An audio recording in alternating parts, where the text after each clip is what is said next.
रे मुर्गावा अपन बापुआ के समझावत काहे ना बारे रे। उ साला जब देखा तो तब हमरा पे पी पिनाइले रहल लागल हो कि साला हम ये बिगड़ले बनियो तोरा के। अरे साला के ना देखल है तो प्रणाम काहे ना करल है। प्रणाम करबही तब न तोरा के देख के खुश रहत हवा। रे मुर्गावा ई पचफोरना का रे। अरे साला ई तो नया कपड़ा पहन के आवत हो रे। चल ना धूरा झोक के खराब कर देवल जावा, छीनबो ना करी। हो रे चल चल। पुराना मानो होली है।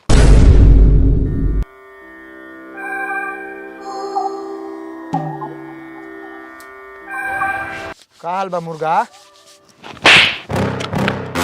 ठीक बा। ठीक हौ तो का करत रही यहाँ? घरे रहे के चाहिए तो लोग के देह पर धूरा माटी छिटत रहे तो समत है तो छीटम ना। तो काहे ना छिटले हा? साले ऐसन मरती कि साले लाद पजौनी गार में फेंक दे। आज नु बच गेले ह, काल कौन सरवा के बेटा बचा लेतौ। तोरा के तो लगैबे करम, तोरा मेहरारुओ के घर में घुस के लगाएम। ए जो साला पहले मुंह साफ करके आओ तब बिहान नहीं है। गार ना फाड़ देम साले तो कही है।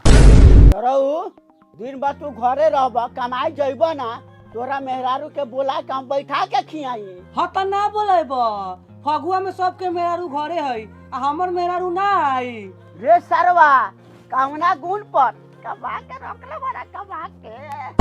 ए तो हम ये कहले रही बियाह करेला, कहला तो लियाव। काहेला बोलाई, मजा मारेला तोरा। कमा के खाए में हमरो गार फाटल है। हाँ तो हम केहूंगे रखम, तू बोलाव।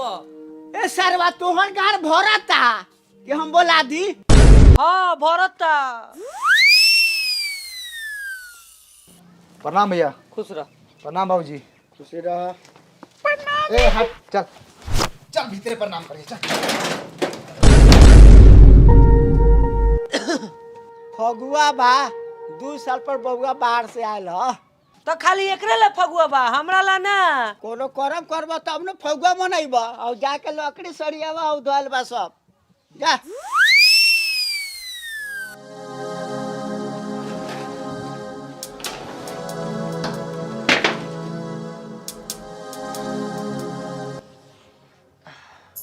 बाबूजी हमें अंगूर और बिस्कुट हवा धर रखा। साला टीना घर में बहुत गर्मी लगता।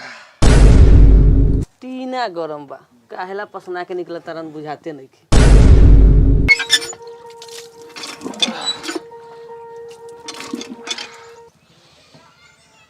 साला टेंशन दूर हो गया।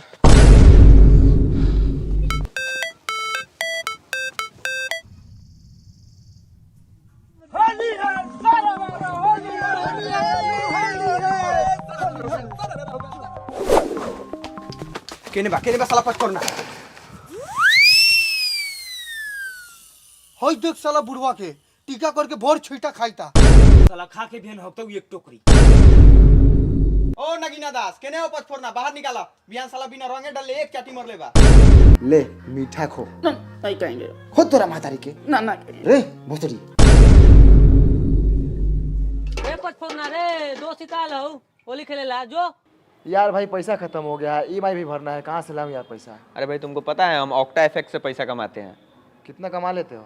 अभी तो ट्रेडिंग सीख रहे हैं, महीने का 15-20 हज़ार कमा लेते हैं। ऑक्टा एफएक्स के बारे में बता। ऑक्टा एफएक्स को बेस्ट फॉरेक्स ब्रोकर 2021 का अवार्ड भी मिला है और दिल्ली कैपिटल्स का प्रिंसिपल स्पॉन्सर भी है 2022 में। तुम ट्रेड कर सकते हो इसमें 35 करेंसी पेयर लाइक गोल्ड, इंडिसेस, क्रिप्टो में बिना किसी कमीशन के। हम कैसे सीख पाएंगे? जिनको नहीं आता उनके लिए एजुकेशनल कंटेंट, वेबिनार और 24x7 सपोर्ट भी है। और तुम डेमो अकाउंट से सीख भी सकता है और बाद में रियल अकाउंट में 3000 रुपये से शुरू भी कर सकता है। और अपना प्रॉफिट भी बैंक अकाउंट, यूपीआई और क्रिप्टो वॉलेट और बहुत सारा ऑप्शन के द्वारा निकाल भी सकता है। तो डिस्क्रिप्शन के लिंक पे जाओ और 50% एक्सक्लूसिव बोनस लो और एक्स्ट्रा पैसे कमाओ। जो मुर्गा बड़ा था ए पच फोड़ा ना, हेने आओ। आओ हेने रंग लगा दियो। ए हम रंग होली ना खेली ले, भाग यहाँ से।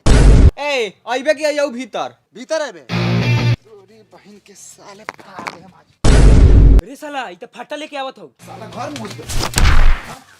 रे साला होली है तो रंग ना लगइयो। साले एक बार कह देने कि हम रंग ना खेली ले तो बाहर निकल। ए तू बाहर आइबे कि भीतर आइयो? अगर हम नहीं आ जाबो तो मेहरारू के लुगा उगा सब खोल देबो। मुर्गा तू हमरा मेहरारू को लुगा खोल बे। आओ सर अंदर आ। ए चल चल हमरा ये में हटाओ। चल चल। आओ रुक आ रे, रुक आगे नहीं रुक। आओ सारो रंग लगा के देख ले। आओ हो देबा। चाचा प्रणाम। हाय ला जो गिरा सारा रारा। तो होइला तू हो सारा रा। आओ सरवा आओ। रे ई तो साला बैटिंग करे लगलो। है धर आ तू थोरो मार। मार तोरी बहन करा सा मार। अरे बाप रे लगा मोल साले के मोल कत्तर मोल मोल साले का लगा धूरा लगा साला मोल साले के रे साला कान्हा के बेटा मुर्गा तोरा माई के होली है भाई होली है।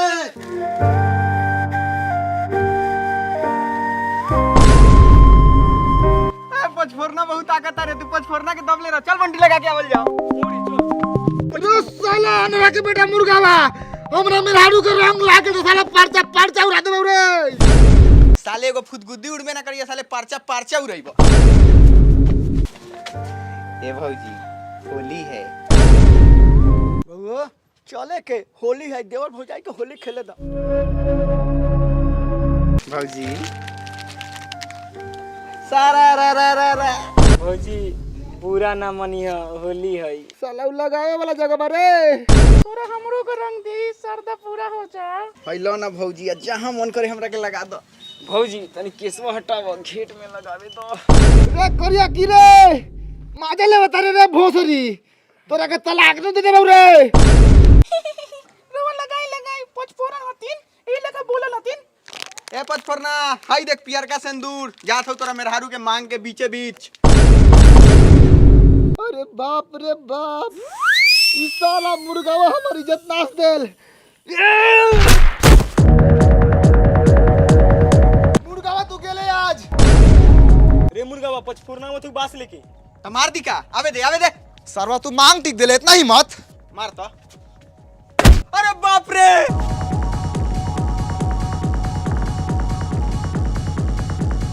आई बाप साले। अरे बाप रे रे साला सब जल्दी उठा के ले चलो, डॉक्टर कनी ना तो मर जतई। उठाओ रे ई रवा का कहनी का कोई नहीं भोसरो तोरा लोहर जागल बा मांग भरवा तारू पेट रंगावा तारू भोसरो उमका जागल बा उमका का लगे रे मुर्गावा के? कहाँ कुछ भेलैया खाली माथा फोड़ले बनी ओकर अभी।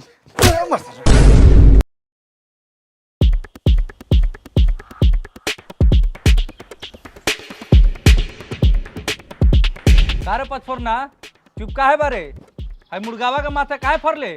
अच्छा रउए बताई रउए घर में घुस कर और मेहरारू के मांग टीक देती प्यार का रंग से तो रउआ का करती? पुआ बड़ी खियाती। रे साला रे उतर तो तू पहले हनिया आइला उतर तक नहीं तो उतर के एहसान कर ले यहाँ साला। आगे निकल जा मुखिया जी समाचार। हमर तो ठीक है बा, एकर समाचार के का कहले बारे? मुर्गावा के का मुर्गा काल बा अभी जिंदे बारे। सुन लियो मुखिया जी, हमारे बेटा जिंदाबाद सरवा यही से खुश नहीं खे। तो बैठल कथी बार? तू बास उठाव आ जैसे फरलक वैसे फाड़ दो। रे है ई साला ललमुड़िया के बेटा कथी बोलता रे? भलू साला के मतारी कान्हा के साथे भागर लखा। फाफा ओ फाफा एकर कपार फाड़ा तो हमरा देखे के बा। हाँ तो बापा कह दे मतरिया एक बार मांग टिकवा ले तू प्यार का रंग से ओकरा बाद माथा फाड़ देता हूँ। तो बोला कहना चा मेरारू के मांग टिको बहु। पापा मौगा बड़ा का पापा तू बड़ा का कुछ बोला मूर्ति लेके बैठल बारा। साला यहाँ के सब गार्जियन मौगा है खाली मुड़ी गार के बात सुनता है सब। पापा ए मर्दे कुछ बोलाऊ ना। मुखिया जी हमरा पतो के तो मांग टिका गेल बा, ए पर का फैसला होके के चाही? मुखिया जी तंग हमारे लड़का का माथवा देख ले हम ना मुखिया जी के आंख में कबूतर मुतले है। मुखिया जी आन्हर हो गए बारन। सब बुझाता आ सब सुनातो बा, आ जब लागब एक जोराए से सबनी के थूड़े रे मुर्गा रे मांग टिकले तू पचफोरना के मेहरारू के ना टिकनी का सबूत पे एकरा पास की हम मांग टिकनी तू ना टिकले ना। बोलाई मेरा रुके। हाँ बुलाओ। ए पचफोरन जाके अपन मेहरारू के बुला के लिया, ओकरा बाद फैसला होई। ठीक बा हम बोला के लिया होता जो लियो मुखिया जी आ गेली नंबर करिया मेहरारू।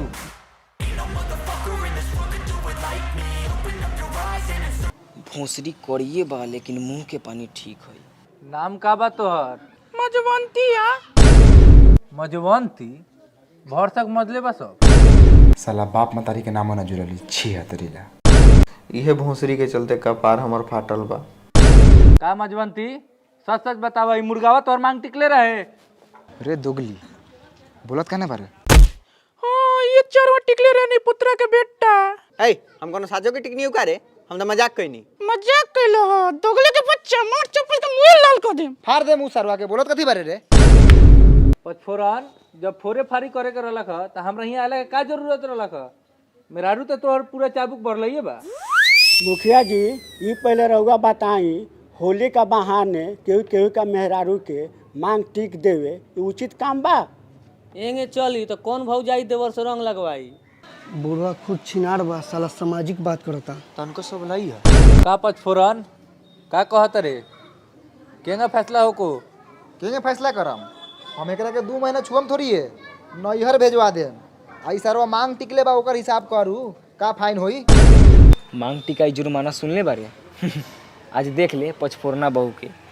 इस समाज में मुर्गा बाबू के घटिया रवैया के देखते हुए मांग टिकाई 21,001 रुपया मजवंती देवी को दिया जाएगा और मरद से मेहरारू के 2 महीना अलग रहे के पूरा खर्चा मुर्गा बाबू उठाइयन। ठीक बा मुखिया जी, हम एकर मांग टिकाई 21,001 रुपया दे हम, आ एकरा के 2 महीना के खर्चो दे हम, लेकिन ई मजवंती देवी हमरा लगे रही 2 महीना।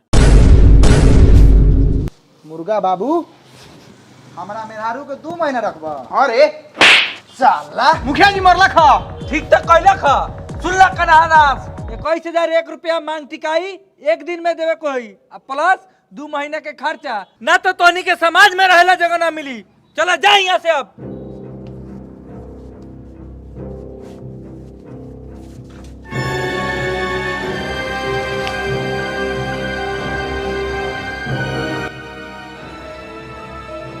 मजवांती अब रह जाइया, ना जाइया। ठीक बा। साला 55 में तो माला माल हो गई। I love you.